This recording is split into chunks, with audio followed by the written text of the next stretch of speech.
વિસાવદરની નવી ગોવર્ધન હવેલીમાં 29મો પાટોત્સવ યોજાયો હતો। વિસાવદરના સત્તાધાર રોડ પર આવેલ નવી ગોવર્ધન હવેલીમાં 29મો પાટોત્સવ ઉજવવામાં આવેલ। આ તકે હવેલીનું રિનોવેશન કરવા માટે જે દાતાઓએ દાન આપેલ તે દાનવીરોનું હવેલી ટ્રસ્ટ દ્વારા ખેસ પહેરાવીને સ્વાગત કરવામાં આવ્યું હતું। શ્રી ગોવર્ધન નાથ કી જય। આજે વિસાવદર શહેરની અંદર સત્તાધાર રોડ ઉપર નવી હવેલી તરીકે ગોવર્ધનનાથજીની હવેલી છે, એનો 29મો પાટોત્સવ આજે ઉજવાઈ રહ્યો છે। 8 મહિના ત્યાં એક દારૂ હવેલીનું રહસ્ય ચાલતું હતું, એ કામ સંપૂર્ણ કરીને આજના દિવસે આ દિવસને અમે ઉજવવા માટે બધા વૈષ્ણવો ભેગા થયા છે। દાતાઓ પણ આવ્યા છે, દાતાઓનું પણ અમે સન્માન કરેલું છે। બધાને ભાવપૂર્વક અમે આમંત્રણ આપી અને આજની તારીખે અમે બધાને પ્રસાદ લેવડાવી અને પછી બધાને અમે આનંદથી વિદાય કરશું।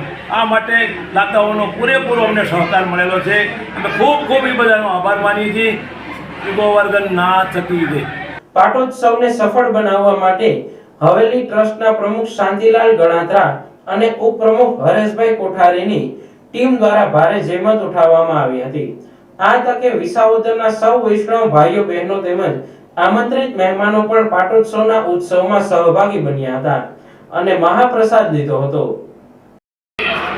શ્રી ગોવર્ધન નાથજી કી જય। હું શાંતિલાલ ગણાત્રા, પ્રમુખ શ્રી ગોવર્ધનનાથજીની હવેલી, સત્તાધાર રોડ, વિસાવદર।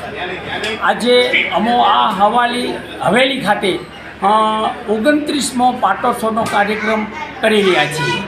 આ પાટોત્સવનો કાર્યક્રમ અમે આ હવેલીનો જીર્ણોદ્ધાર એટલે કે રિનોવેશન કરેલ છે। આ રિનોવેશનની અંદર અમારા ટ્રસ્ટી મંડળ, અમારા ઉપપ્રમુખ હરેશભાઈ કોઠારી, દિનુભાઈ શાહ, લલિતભાઈ ગણેશ શાહ અને ચિંતુભાઈ ટકાણે ખૂબ સારી જહેમત ઉઠાવી છે અને પરિણામ સ્વરૂપે ખૂબ જ દાન આવતા આ હવેલીનો અમે જીર્ણોદ્ધાર કરેલ છે અને આજે આ હવેલી એક નવું રૂપ રંગ સાથે અસ્તિત્વમાં આવેલ છે। ઠાકોરજીની કૃપાથી આ અમે પાટોત્સવ ઉજવી રહ્યા છીએ અને આવા જ ધાર્મિક કાર્યક્રમો અને ઠાકોરજીના ચરણોમાં અમે કરી શકીએ એવી ઠાકોરજીને પરમ કૃપાળુને પ્રાર્થના। બોલો શ્રી ગોવર્ધનનાથજી કી જય।